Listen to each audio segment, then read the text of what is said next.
All right.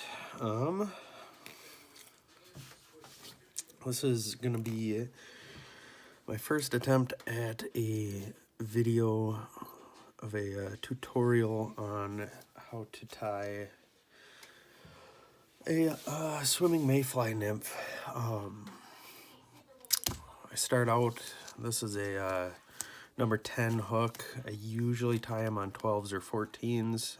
I do occasionally use the 10 as well, but it's also got this little head on it.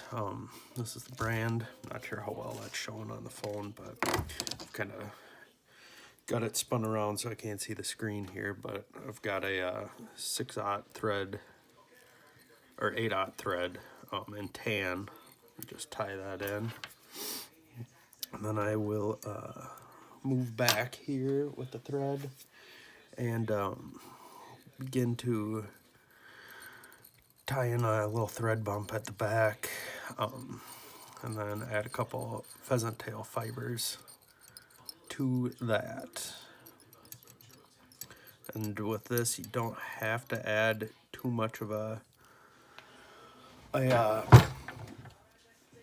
tapered body onto it, because the way you work in the gills on the pattern, it'll end up just kind of tapering itself. And you can position these fibers like one off to each side and then one out the middle. I'm probably just gonna tie them in pretty basically here. Not really worry about their position a whole heck of a lot. But so now that I have those in, I will grab some tan or brown ribbing. Usually like to use tan. It's basically just D-rib here. I use the nymph size medium or smaller D-rib would work best for you. This is the tan. I found that if you just go with tan, you can use a marker to kind of marker the thread underneath to kind of dictate what the color of the fly is gonna end up with. If you do lighter, as I'm doing with this, you can kind of make the underbelly of the fly just a bit lighter, which I think makes a nice natural look to the bug. So then I just try to kind of keep a consistent body shape. Don't let the material kind of slop off to the side on you. Otherwise the abdomen of the fly is going to kind of develop a strange shape. The only place I really try to build up is right behind the bead here, just to keep it from twisting around or sliding around once I kind of start working up towards it a bit more.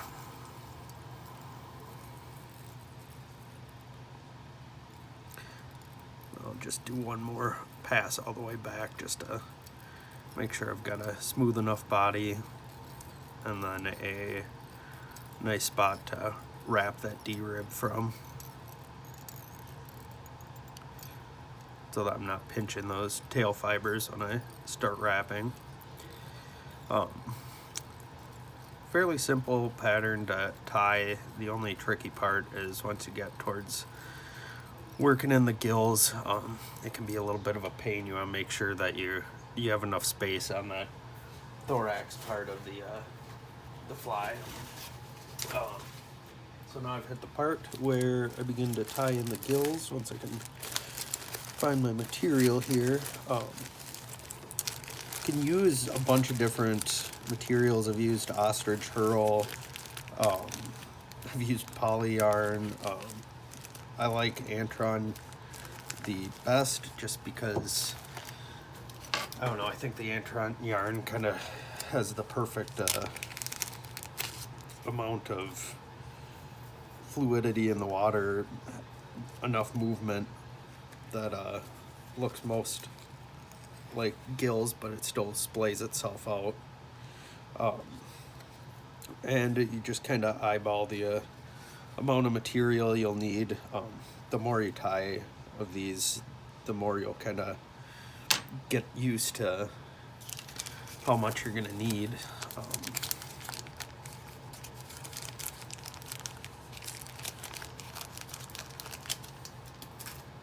Again, I'm not sure how well this is gonna kind of show up on this video here, but I have been asked enough to do a tutorial on this that if I've got the time here, I might as well give it a shot. But see how wrapped around the little cardboard wrap, it already forms this crease, and I just kind of use that and tie it in almost like I'm just tying in some rubber legs.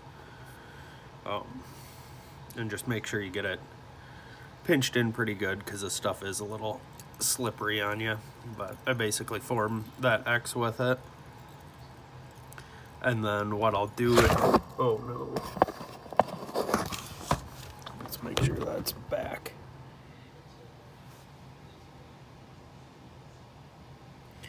Alright, then what I will do is progressively just pull back strands of these fibers and start wrapping the D-rib around it. So a bodkin's going to help you a ton to kind of thin out and grab the correct amount of material that you want. It's just like, I mean, a lot of things when you're talking about tying in material for adding movement, less is more. The stuff kind of gets tangled up within itself a bit too, so it's kind of a pain to work with. I normally start one wrap first, so you're not trapping any back with the tail fibers, and you just progressively start to wrap. I end up just putting the D-rib in my mouth while I'm wrapping through. If you had a weighted hackle pliers or something, that might work as well.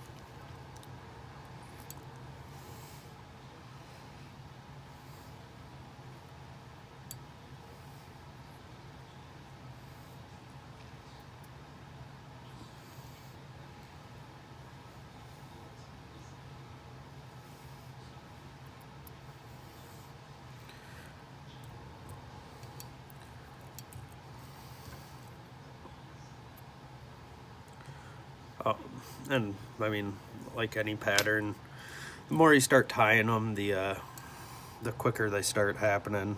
For me, I'd say this fly normally takes me, I don't know, maybe until I get in a real good groove, maybe 10 minutes per fly. Especially at the start, it's just makes you feel like you wish you had one more hand to tie with, but then you just, I mean, you can see what I'm doing there a bit, I'm sure. Just progressively keep wrapping those fibers in. I'm gonna shut up so I can finish it up.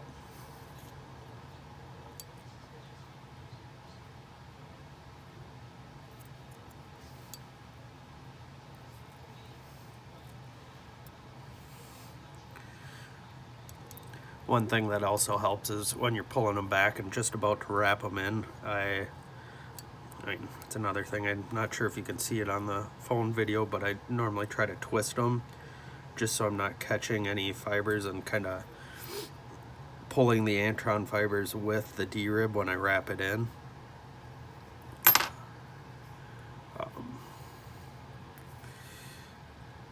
But when done right, it should kind of give you a nice tapered but somewhat flat body.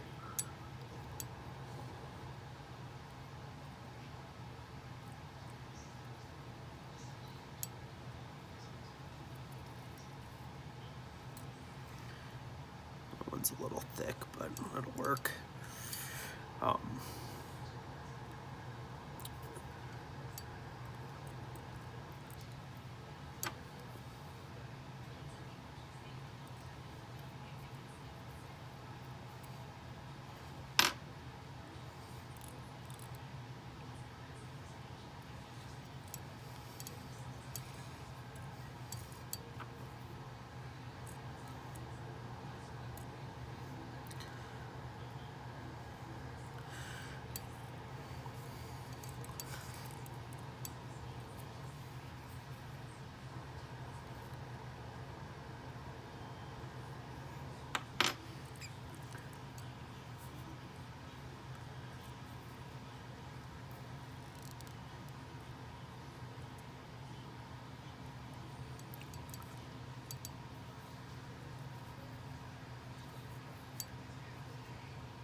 So normally if you go with the amount that I've kind of been working with, in terms of how many gill fibers I put in to each like individual set of gills, I normally end up with about a row of 6, which should be just about enough to make a size 10.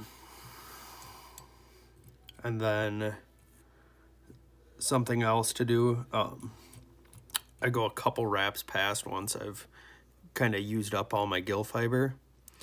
This one's gonna have a pretty short looking abdomen. I'm okay with that. A little bit different look than the normal ones, but if I wrap up a couple times, it kind of gives me a little extra space to work with when I can always wrap back when I'm wrapping the gill or the plate on the back and everything. So I'll just trim off that D-rib. I'll just set that aside somewhere where you can use a bit more. Just make sure you give yourself a good amount of D-rib there, just to make sure that you're not basically running out while you're trying to wrap those last few gill wraps, because that'll end up being a big pain when you're trying to hold on to a small tag end and wrap these gills. So what I will use for the back here, I normally use a strip of brown, I think it's like 1/8 inch latex. I'm gonna try using thin skin with this one, just see what it looks like. The latex is pretty easy to work with, so that'd definitely be what I'd recommend, but I'll just cut a small chunk of thin skin. Got the kind of mottled brown, kind of like a golden stone type of color for that.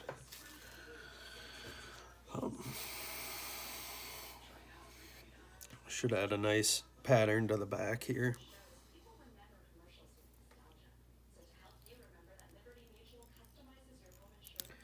I'll just start wrapping that in.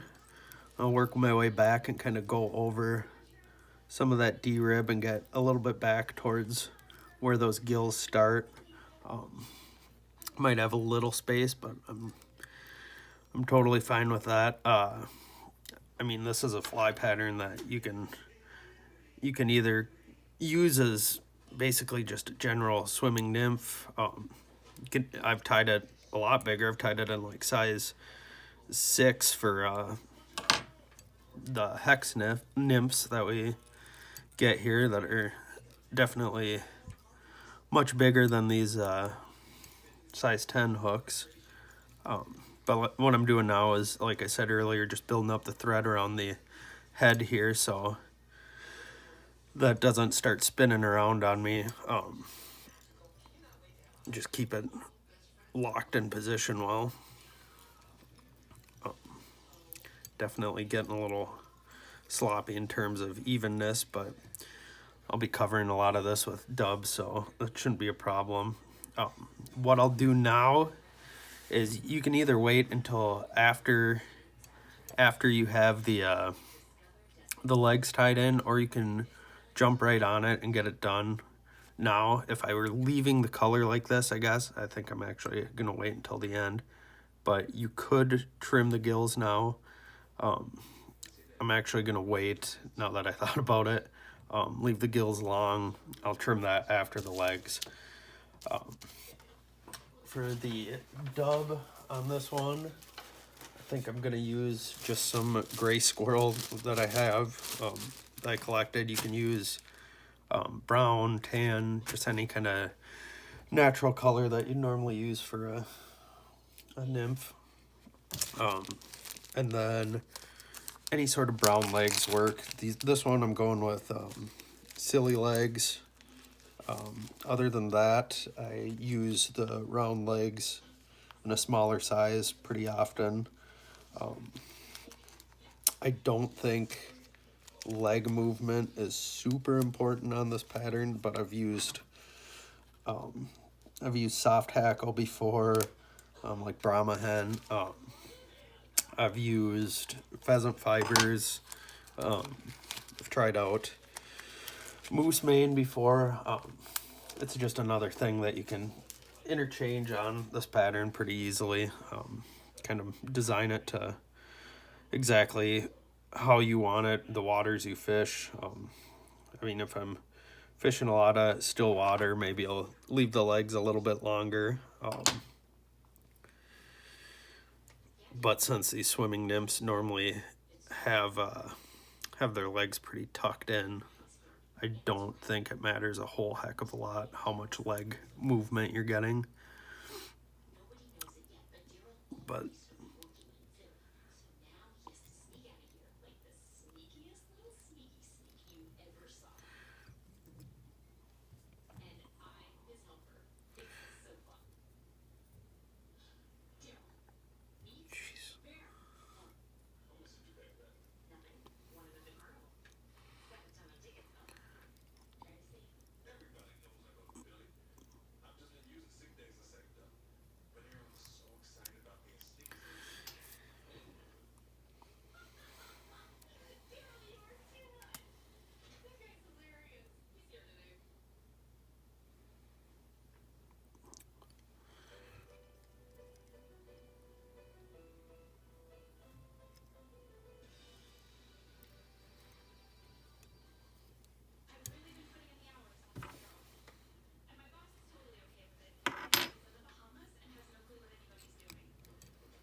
alright, so after you get the legs tied and positioned, you can just go through and start dubbing the main part of the body.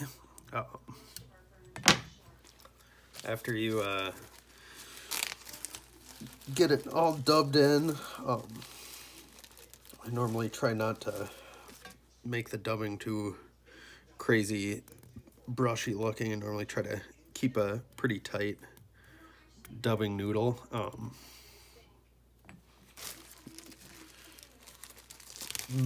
Mainly it just helps kind of build up that profile of the fly.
All right, so got it dubbed up.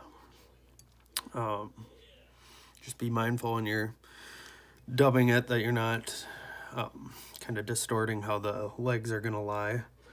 But then I'll just pull the thin skin over for the back on it and tie that in.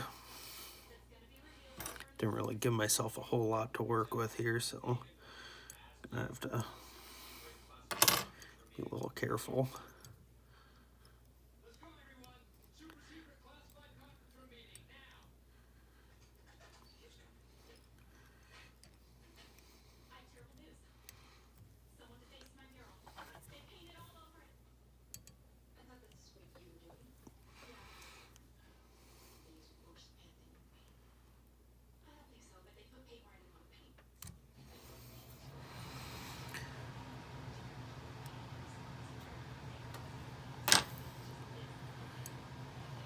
Fold that back so I can keep that head profile. And then tag in there. Kind of had a rough time cutting it, but all right. So there is the fly. Whip finish it here. Try to keep it clean. That squirrel dub is pretty messy. Has some pretty long fibers on it, but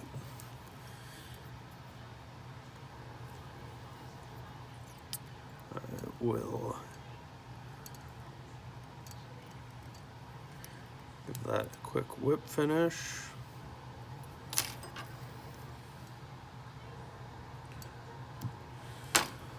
And you could be done with it like that. I mean, after the gills get trimmed, obviously. Otherwise, I do like adding some color to it.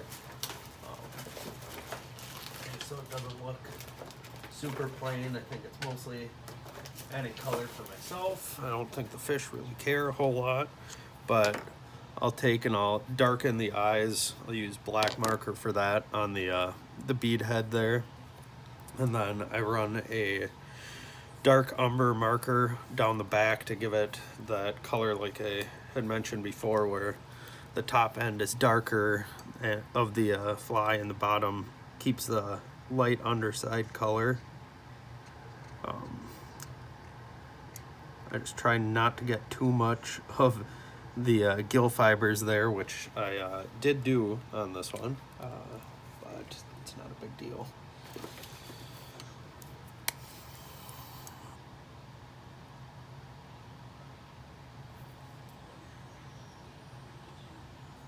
And then I'm gonna actually take that dark umber one again and hit the thread with that just to clean that up. So first I will trim these gill fibers, and what I do is further towards the head of the fly, I'll try to keep those fibers a little bit longer and then taper them back to be closer to the shank of the hook, further down the body.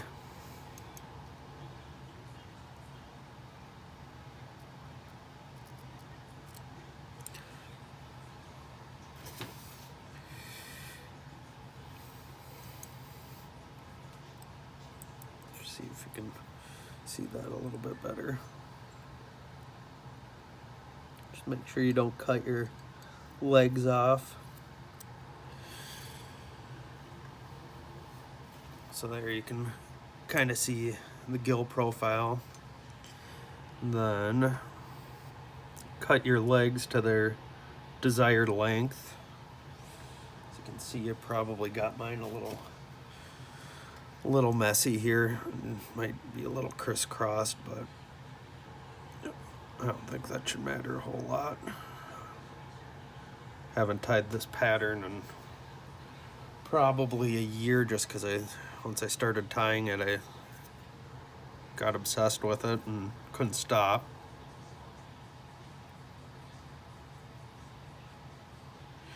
So I have a pretty healthy stockpile right now of these Mayfly nymphs.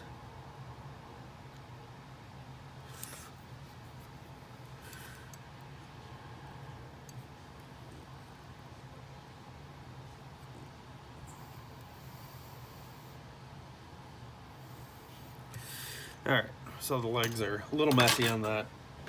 I'll live with that.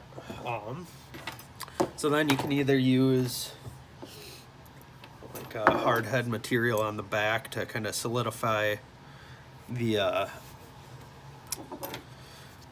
wing case there. I'm just going to use some UV thick loon product, build it up a bit, see if it brings out the pattern a bit on it.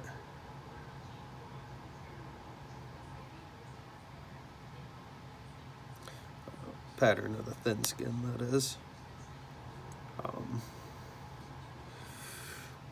If you want, like I said earlier, you can put a pheasant fiber back on it. I tend to use latex a lot. Another thing you could do is use like a flash over or underneath the latex. Underneath will kind of give it a more dull look, which is pretty nice. Just make sure we can even it out a little bit. It's gonna look a little more bulky and different proportions than I'm used to, but the squirrel dub might not be the best material, but for the dubbing, just with how spiky it is. But I'll hit that with my UV light that's on the outs. And then after that, I will still run a hard head clear coat over the entire back, including the back of the abdomen here, just to hold that marker on there a bit better.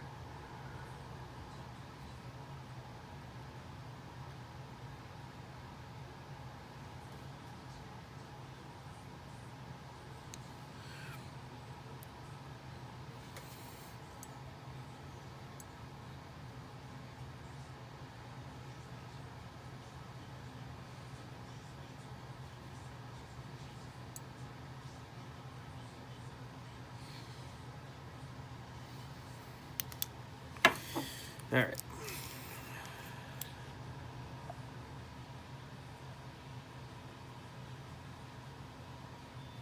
Another thing I like to do with these runnier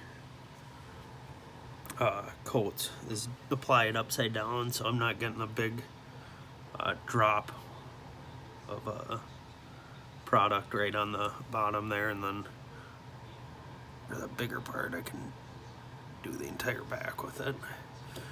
But you can just wait for that to dry. Usually if I'm using UV stuff, I'll kind of set it out so it can sit in the sunlight and get a natural cure on it.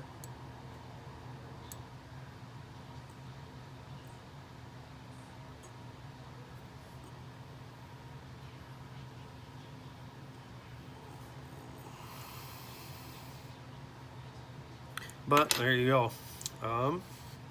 Trim up some of those extremely long fibers. Again, probably should wait till it's dry to do that. Oh well. But that's the fly. First time tying it again in a long time. So normally they look a little bit more clean and put together, but that's the way you do it. So thanks for watching and putting up with my first video, which is probably of lesser than ideal quality, being shot from an iPhone in the dark, but thank you.